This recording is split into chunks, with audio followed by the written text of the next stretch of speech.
Hello, this is Paul. And this is Audrey. And this was week 4 of January 2020 at Wednesday at Hop, the beginner's class. We were mixing 6 and 8 count. So we get all the questions on how do we decide to do 6 and 8? How do we follow 6 and 8? How do you lead 6 and 8? Why would you do 6 and 8 mixed together? And we said there are a lot of reasons, and we gave 2 specific reasons.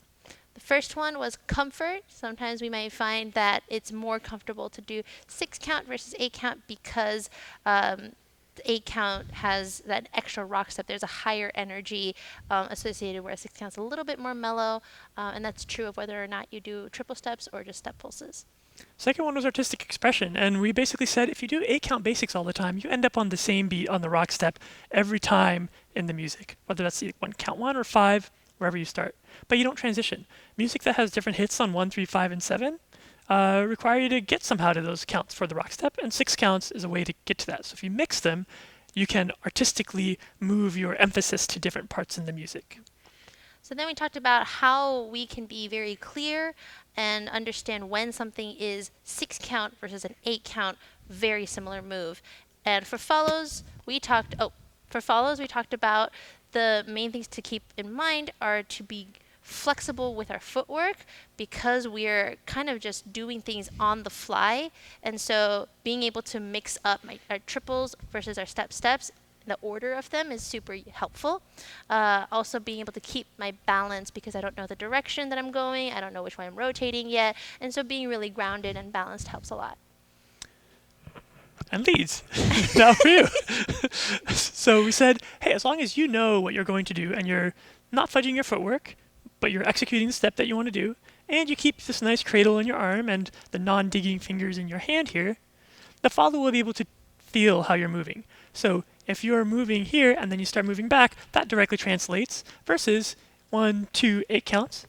Forward, the follow will feel that you're moving forward more, and that's probably going to be an 8 count pattern.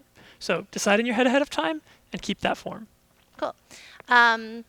Then we kind of broke down the difference between doing 6 versus 8 count for a couple of different moves because they're super similar. So we started with just the basic or the rotating basic, and we used that as a way to just really practice being super clear with our footwork and very well connected.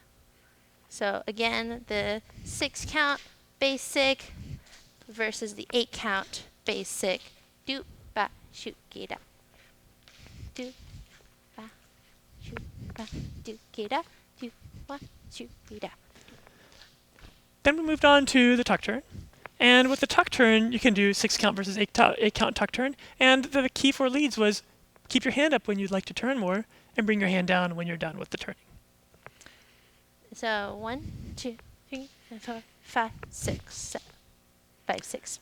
7, rock step. Or 1, 2, 3, 4, 5, 6, still not down. So you notice the arm stayed up longer for the 8 count version. That's also my cue. If I'm doing a good job of keeping my elbow in front of my face and just holding my arm up but not pushing up, then I'm able to really get that cue very clearly as a follow. since the counts are variable, and we could do 3 spins or 4 spins, etc., we want to follow each other. So if the follow displaces, like decides to move more,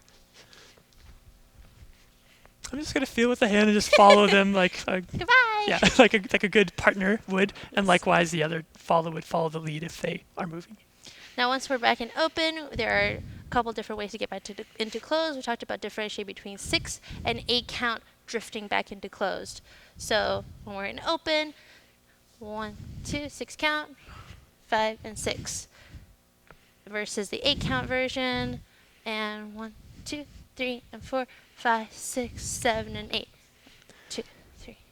The key here is the rock step, which synchronizes you back together. As long as the follow is flexible and pays attention to that, and as long as the lead pays attention to when the follow is ready to rock step, you'll be synced together. Yeah, and that's your primary rock step, whether or not you're doing a 6 versus an 8 count. And then, yeah, we just did a lot of playing around, making sure that people got lots of practice with 6 versus 8 count, listening to the music, and playing around.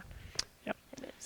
So well done on being extremely attentive to each other today, and we look forward to working with you again in the future. Thank you. Bye.